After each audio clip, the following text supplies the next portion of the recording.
Hello student, कैसे हैं आप सभी। आज इस वीडियो के ज़रिए मैं सोशल साइंस टीचिंग सब्जेक्ट के पीपल टीचर्स को एक अनदर इम्पॉर्टेंट टीचिंग स्किल के बारे में बताने जा रही हूँ, जिसका नाम है व्याख्यान कौशल। तो चलिए देखते हैं कि व्याख्यान कौशल क्या होता है।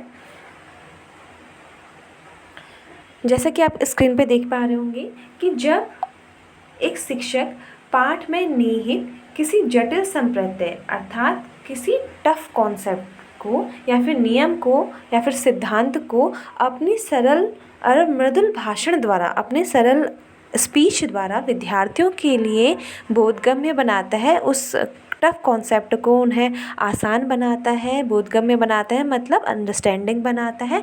तो यह उस शिक्षक का क्या कहलाता है? व्याख्यान कौशल कहलाता है। अर्थात वह कौशल जिसके ज़रिए हमारा टीचर अपने विद्यार्थियों के लिए किसी कठिन संप्रत्यय को, किसी कठिन चीज़ को, टॉपिक को आसान बना देता है, वह स्किल क्या कहलाता है? व्याख्यान कौशल कहलाता है। यहाँ पर टीचर क्या करता है, किसी टफ कॉन्सेप्ट को स्टडी करने के बाद उसे इस सरल लैंग्वेज में ट्रांसलेट कर विद्यार्थियों के सामने स्पीच के जरिए प्रस्तुत करता है। ठीक, नेक्स्ट आप लोगों ने देखा होगा कि एक कहावत है कि जो अच्छे टीचर होते हैं या फिर टीचर जो होते हैं वो जन्मजात नहीं होते, अपितु तैयार किए जाते हैं।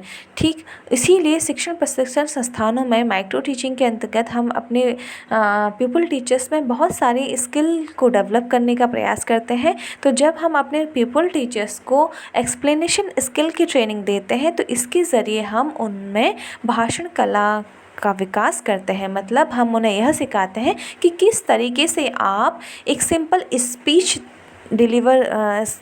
स्पीच देकर अपने विद्यार्थियों के लिए किसी कॉन्सेप्ट को सरल बना सकते हैं। ठीक, नेक्स्ट हम देखते हैं इस वीडियो में आगे कि एक शिक्षक का व्याख्यान कैसा होना चाहिए। सबसे पहली चीज़ कि हमारी जो भाषा है वह सरल एवं स्पष्ट होनी चाहिए। एक टीचर को चाहिए कि वह जिस लैंग्वेज में लेक्चर डिलीवर कर रहा है वो लैंग्वेज उसके बहुत सरल हो और बहुत ज़्यादा क्लियर हो। ठीक, नेक्स्ट है कि शब्दों का सही एवं स्पष्ट उच्चारण। कई बार आप लोगों ने देखा होगा कक्षा में बहुत सारे टीचर गलत उच्चारण करते हैं शब्दों का, और ऐसी स्थिति बहुत भयानक होती है क्लास में, क्योंकि स्टूडेंट जो होते हैं हमारे वह ऐसे टीचर्स का मजाक बनाना चालू कर देते हैं और इससे अनुशासनहीनता जैसी स्थिति क्लास में उत्पन्न हो जाती है। तो एक टीचर को चाहिए कि वह जब अपना लेक्चर दे रहा है क्लास में तो वह जिन शब्दों का इस्तेमाल कर रहा है उन शब्दों का सही उच्चारण, सही और शुद्ध उच्चारण करें।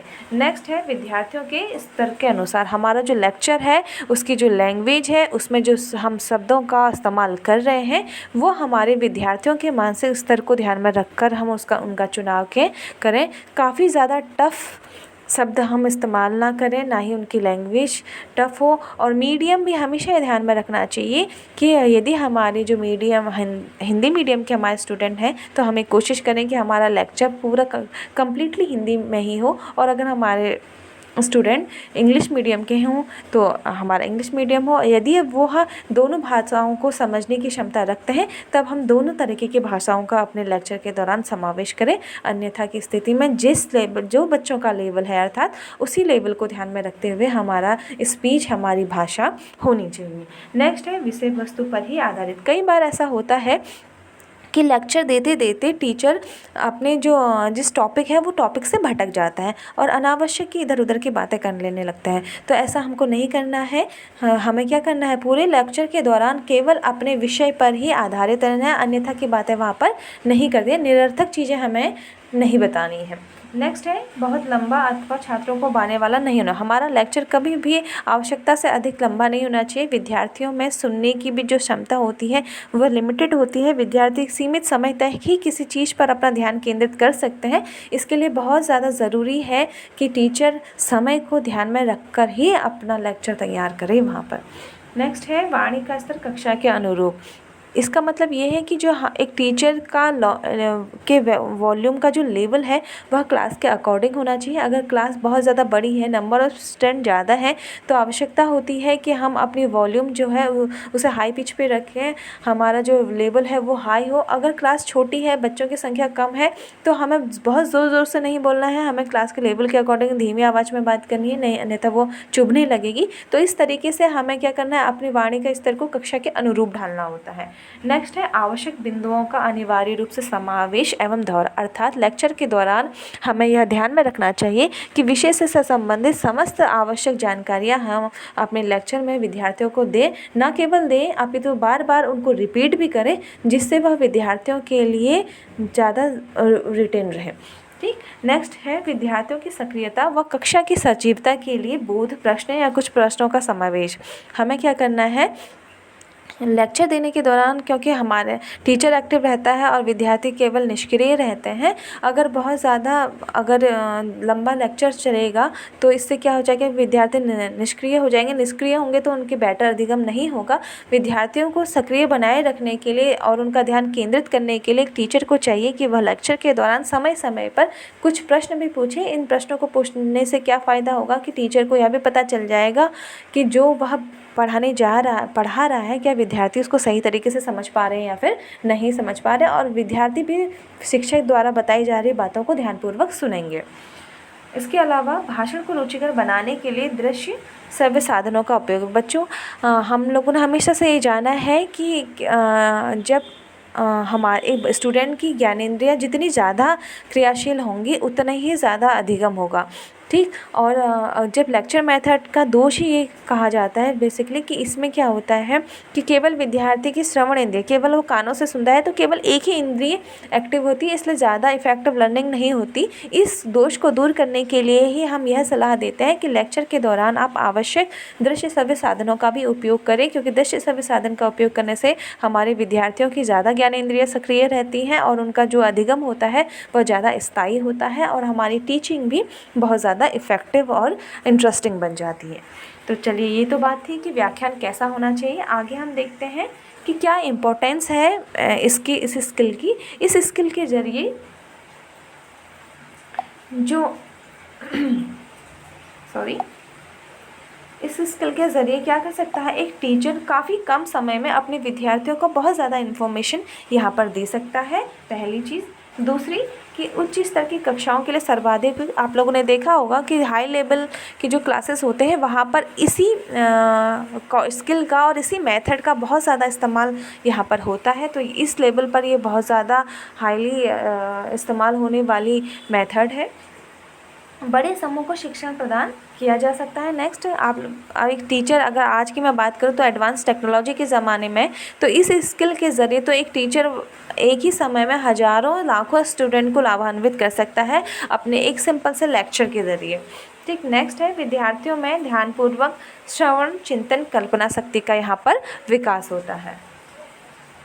शिक्षक की व्यक्तित्व का अधिक प्रभाव। लेक्चर जो स्किल है यह एक ऐसी स्किल है जो जिसके ज़रिए अगर कोई टीचर इस स्किल में परफेक्ट है तो जाहिर सी बात है कि उसके विद्यार्थी उसकी ओर बहुत ज़्यादा आकर्षित होते हैं, प्रभावित होते हैं। आप लोग देखा ही होगा कि जो व्यक्ति भाषण कला में जितना ज़्यादा निपुण होता है, हम लोग उसके प्रति उतने ज़्यादा आकर्षित होते हैं, उसको उतना ध्यानपूर्वक सुनते हैं। तो जब हम ध्यानपूर्वक सुनेंगे उसे, तो जाहिर सी बात है अगर हमारा टीचर इस स्किल में परफेक्ट होगा और उसके विद्यार्थी ध्यानपूर्वक सुनेंगे तो उनकी लर्निंग भी बहुत अच्छी होगी। नेक्स्ट है समय व शक्ति की दृष्टि से मितव्ययी। ये एक ऐसी मेथड है जिसमें समय भी बहुत ज़्यादा कम लगता है और शक्ति भी बहुत ज़्यादा कम लगती है मेथड या फिर स्किल के अलावा। चलिए नेक्स्ट आगे हम बढ़ते हैं। व्याख्यान कौशल के घटकों के बारे में, इनको हमने दो कैटेगरी में रखा है। सबसे पहला ए कैटेगरी में हमने रखा है वांछनीय व्यवहार और बी कैटेगरी में रखा है हमने अवांछनीय व्यवहार। वांछनीय व्यवहार वो व्यवहार हैं जो कि लेक्चर के दौरान अध्यापक को करने चाहिए और इस स्किल में, और अवांछनीय व्यवहार के अंतर्गत हमने उन व्यवहारों को रखना है जिन्हें कि हमें नहीं करना है, जिनसे हमें बचना है। तो सबसे पहले हम बात करेंगे वांछनीय व्यवहार की। उसके अंतर्गत सबसे पहला है उपयुक्त प्रारंभिक और निष्कर्ष कथनों का उपयोग। उपयुक्त प्रारंभिक कथन मतलब जब हम लेक्चर स्टार्ट कर रहे हैं तो हमें सबसे पहले अपने विद्यार्थियों को यह बता देना चाहिए कि हम किस टॉपिक पे आज बात करने जा रहे हैं कि विद्यार्थियों आज हम फला विषय के बारे में अध्ययन करेंगे। और उसके बाद जो है निष्कर्ष कथन मतलब जब हमारा लेक्चर समाप्त हो रहा है, हम एंड में आ गए हैं, तब हमें एक सार के तौर पर, एक सारांश के तौर पर निष्कर्ष कथन देना है कि आज हमने फला सब्जेक्ट के बारे में स्टडी करी, इसमें ये जाना ये जाना। ठीक इस तरीके से हमें अपने लेक्चर की स्टार्टिंग और एंडिंग करनी होती है। नेक्स्ट होता है व्याख्यान सेतुओं का उपयोग। लेक्चर को में कंटिन्यूटी लाने के लिए उस टीचर को चाहिए कि वह समय समय पर व्याख्यान सेतुओं का इस्तेमाल करे। जैसे कि अब यहाँ पर आप देख रहे होंगे कुछ शब्द होते हैं क्योंकि, इसलिए, फलस्वरूप, लेकिन, किंतु, परंतु, जबकि, इनके अतिरिक्त, अर्थात। इन शब्दों का इस्तेमाल करने से क्या होता है कि हमारे लेक्चर में कंटिन्यूटी आती है, वो ज़्यादा अच्छा लगता है। इसलिए एक शिक्षक को क्या करना चाहिए, व्याख्यान सेतुओं का इस्तेमाल भी करना चाहिए। नेक्स्ट है आवश्यक बिंदुओं पर ध्यान देना। जैसा पहले भी बता चुकी हूँ मैं कि हमें क्या करना है, अपने लेक्चर को देते समय हमेशा ध्यान रखना है कि विषय से संबंधित समस्त आवश्यक जानकारियाँ हमने अपने विद्यार्थियों को अनिवार्य रूप से दें। कोई भी इम्पोर्टेंट चीज़ छूटनी नहीं चाहिए। नेक्स्ट है बोध प्रशिक्षण। बोध पर विद्यार्थी समझ पा रहे हैं या फिर नहीं समझ पा रहे, इसलिए समय समय पर व्याख्यान के दौरान 1-2 प्रश्न विद्यार्थियों को पूछते रहने चाहिए। इससे हमारे शिक्षक को पूछते रहने चाहिए। इससे हमारे विद्यार्थी एक्टिव होंगे और शिक्षक को भी पता चल जाएगा कि जो वो पढ़ा रहा है क्या विद्यार्थी सही तरीके से उसे समझ पा रहे हैं अथवा नहीं। नेक्स्ट है तकनीकी शब्दों को परिभाषित करना। आपने देखा होगा बच्चों, हर सब्जेक्ट की अपनी एक टर्मोलॉजी होती है, उसमें कुछ विशिष्ट तरीके के शब्द होते हैं जिनका ज्ञान विद्यार्थियों को देना ज़रूरी होता है। जैसे आप लोग यहाँ पर आए थे बीएड के कोर्स में, तो आप लोगों ने स्टार्टिंग में आपके लिए अधिगम, पुनर्बलन, प्रतिपुष्टि, ये कुछ ऐसे शब्द थे जो आपके लिए क्या टफ थे। ठीक है, इसी तरीके और ये एजुकेशन की फील्ड में ही इनका इस्तेमाल किया जाता है। यदि आपको इन शब्दों का अर्थ ही नहीं पता होता तो आप शायद बेटर अधिगम नहीं कर पाते। इसी तरीके से हर एक शब्द की, चाहे वो अर्थशास्त्र है, राजनीति शास्त्र है, विज्ञान है, कोई भी सब्जेक्ट है, आप लोगों को देखा हर सब्जेक्ट में कुछ विशिष्ट शब्द होते हैं जिनका इस्तेमाल होता है, वो उसकी अपनी एक टर्मोलॉजी होती है। तो हमें चाहिए कि जब भी किसी पाठ में इस तरीके का कोई शब्द आ रहा है, कठिन शब्द आ रहा है, तो पहले हम उसको अर्थ उन विद्यार्थियों को बता दें सरल से शब्दों में। इससे क्या होगा कि ज़्यादा वो उनके लिए बोधगम्य में अंडरस्टैंडिंग बन जाएगा। नेक्स्ट है रुचिकर युक्तियों अर्थात दृश्य शब्द साधनों का उपयोग। हमें अपने लेक्चर को इफेक्टिव बनाने के लिए और विद्यार्थियों की ज़्यादा से ज़्यादा ज्ञानेंद्रियाँ सक्रिय हों और वो जो भी सीखे वो ज़्यादा देर तक स्थायी बना रहे, इसके लिए हमें चाहिए कि हम किसी दृश्य शब्द सामग्री अर्थात चार्ट मॉडल का इस्तेमाल करें। इससे हमारी टीचिंग और हमारा लेक्चर जो होता है वो इफ़ेक्टिव बनता है।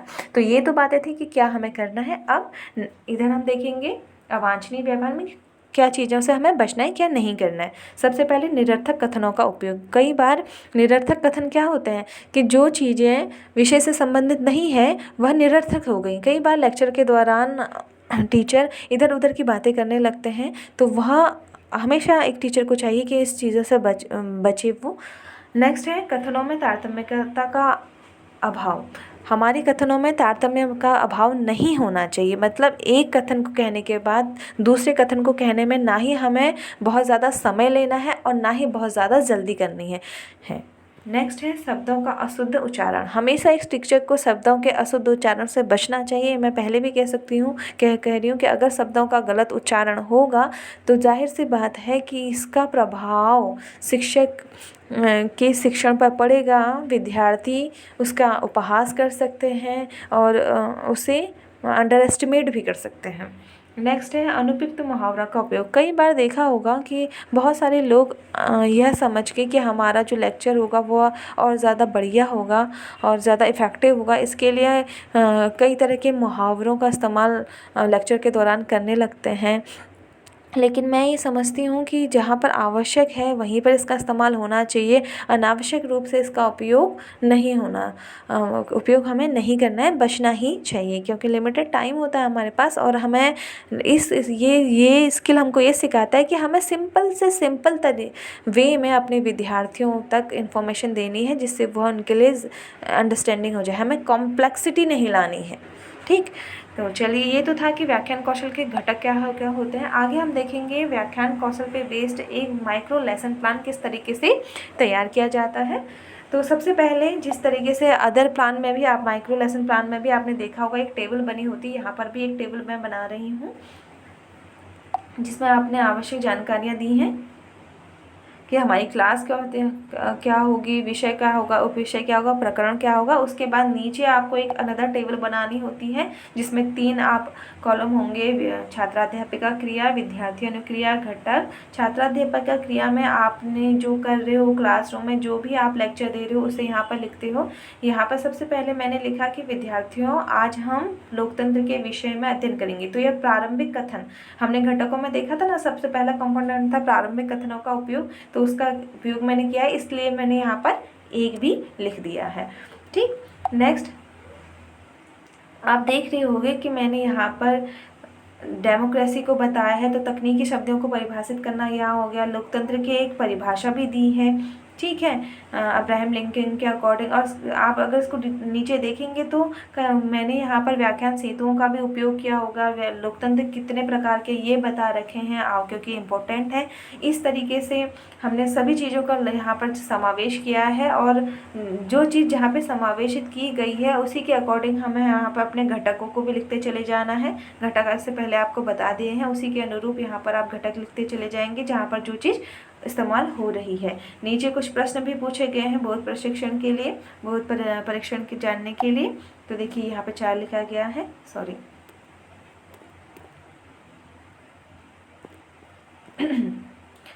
ठीक, ये यहाँ पर स्क्रीन में पूरी तरीके से दिख नहीं पा रहा है, मैं इसको आपको PDF में भेज चुकी हूँ, आप उसमें देख लेंगे। लास्ट में यहाँ पर मैंने निष्कर्ष कथन भी यहाँ लिखा होगा, ठीक है, सॉरी, ठीक, लास्ट में निष्कर्ष कथन यहाँ पे दिया है। ठीक, तो इस तरीके से हमने स्टार्टिंग और एंडिंग करनी है, और उसी के अकॉर्डिंग, ठीक है, जो भी कंपोनेंट हम इस्तेमाल कर रहे हैं उन्हीं के अकॉर्डिंग हमें ये कंपोनेंट वाली जो हमारी टेबल है यहाँ पर लिखते चले जाना है जिन जिन घटकों का आपने इस्तेमाल किया है।